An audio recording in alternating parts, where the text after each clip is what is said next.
You're watching Football Daily, and here are this week's biggest transfer headlines. With just over 2 months until the January window opens, the rumour mill is beginning to spin again, so let's get straight into it.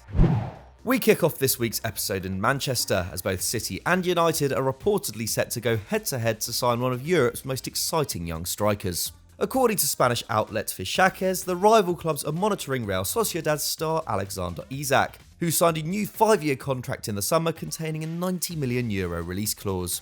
Apparently, both clubs are exploring the possibility of signing him in this way.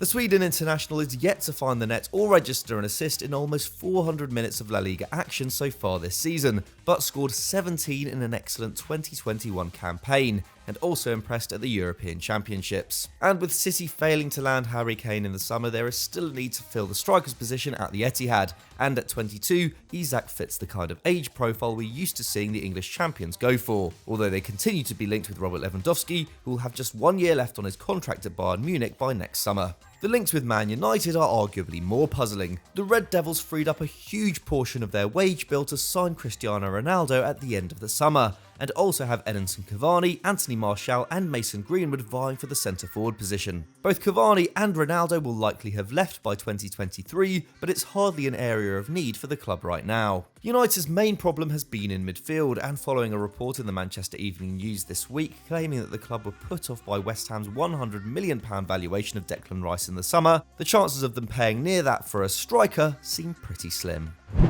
Sticking at Old Trafford for now, as fresh reports linking the English Giants with a move for Jules Koundé emerged this week. United of course turned to the more experienced Raphael Varane instead of pursuing the Sevilla centre-half in July, with Chelsea's failure to sign him and Varane's departure from Real Madrid seeing Los Blancos deemed front-runners for his signature by the end of the summer. But according to Catalan publication El Nacional, the French defender now favours a move to the Red Devils. Worried that he would struggle for game time under Carlo Ancelotti in Madrid, where Eder Militao and David Alaba are holding down the middle of the defence, Koundé has apparently instructed his agent to contact Man United. How he intends to go about displacing Varane and Maguire remains to be seen, if this report is to be believed. And there's good reason to be sceptical. Koundé is contracted to Sevilla until 2024, and with an €80 million release clause hanging over him, the Spanish club can pretty much charge what they like. They rejected an offer of €55 million for him in 2020, while Chelsea deemed him too expensive this summer. So the idea that United would break the bank for a defender who's not guaranteed to even start seems incredibly far-fetched. But who should Man United's top target be? Let us know in the comments.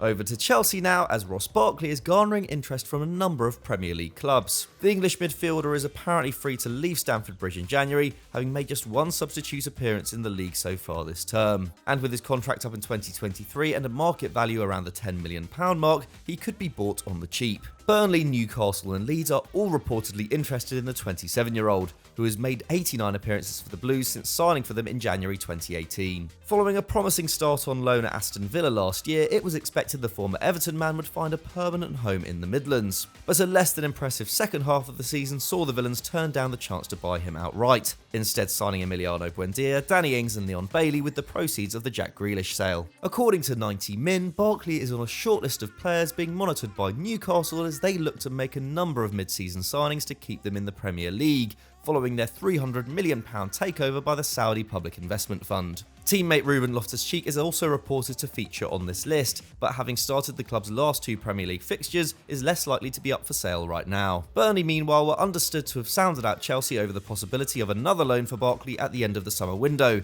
as they looked for extra cover in midfield. And considering the Clarets, like Newcastle, remain winless and in the relegation zone, another move in January is certainly possible. As for Leeds, Barkley did spend a short spell with them on loan back in 2012, and with worries remaining over their depth in midfield, the Englishman could represent good value. It looks like Barkley may have a number of new employers to choose from in the new year. Back to Man City now, as speculation continues to grow over the future of Raheem Sterling, and his club have now set an asking price for any potential suitors. The England international said last week that he was open to leaving the English champions and join a team overseas. With just 3 starts in the league so far this term, there's a sense that Sterling is growing frustrated with his lack of game time. Speaking at the Financial Times Business of Sport US Summit, Sterling said, "As an English player, all I know is the Premier League, and I have always had something down in me that maybe one day I would love to play abroad, to see how I would come up against that challenge. I'm not a person that's going to complain. I've not tried to make it a bigger deal than it actually is. I'm just raring to go, playing football matches regularly and scoring goals regularly. If I want my happiness at a certain level, I need to be playing football. Barcelona have been the club most strongly linked with the 26-year-old, although considering what he'd cost in terms of a transfer fee and wages, even if his contract has less than 2 years to run, it remains to be seen whether the cash-strapped club would actually be able to afford him. And considering he's one of Europe's top forwards in his peak years, they would no doubt face some competition for his signature should he become available. But what would City demand? Well, according to Marca, they've slapped an €80 million price tag on him and are understood not to be offering a discount even if he enters the final year of his contract. This fee is clearly well out of Barcelona's budget, with no club outside of England having spent even near that on a player since the dawn of the global pandemic. And on a reported £300,000 a week, his salary is surely too steep for the Blaugrana to stomach in their current predicament. But can you see Sterling leaving Man City next year? And if so, where would you like to see him go? Let us know in the comments, and the best one will be read out on Sunday Vibes.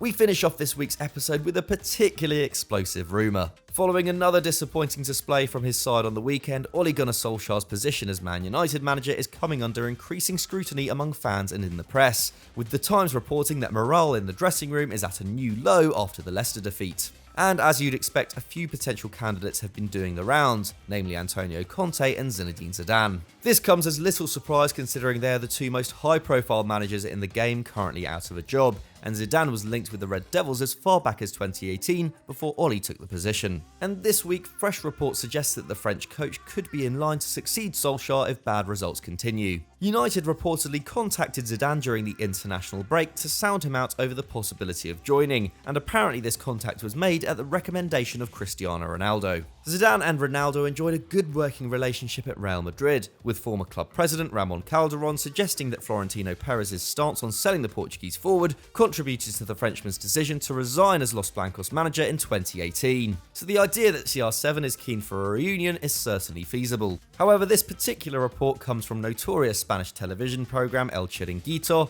who have a penchant for the sensational. Nevertheless, considering the programme's focus on all things Madrid, these reports should not be outright dismissed. Whether Zidane is actually up for the United gig or would rather wait for the France job to become available is another matter. Meanwhile, Conte is still reportedly keen to take the job, with Italian journalist Fabio Santini claiming that the former Inter manager has turned down Newcastle and is waiting for a call from the Red Devils. We don't see United acting on these rumours just yet, but if results don't improve, expect Zidane and Conte to be making even more headlines in the weeks to come.